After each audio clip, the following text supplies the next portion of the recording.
Hi everyone! So today, samahan nyo kami sa aming catering events. Meron kaming dalawang events for today. Pero yun nga, first, kailangan muna natin magkape. So ito, papunta na tayo sa first event of the day namin.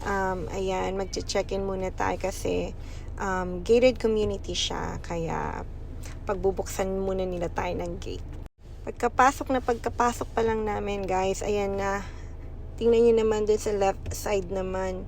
Ang lalaki ng mga bahay dito, guys. So, ito yung bahay ng client namin. Siyempre, unang-una, bathroom break muna tayo. Tingnan nyo naman, guys, sa loob. Para siyang Victorian style, I guess. Ayun ba yun? Siyempre, sasamahan ko na siya ng house tour, guys. So, tingnan nyo naman.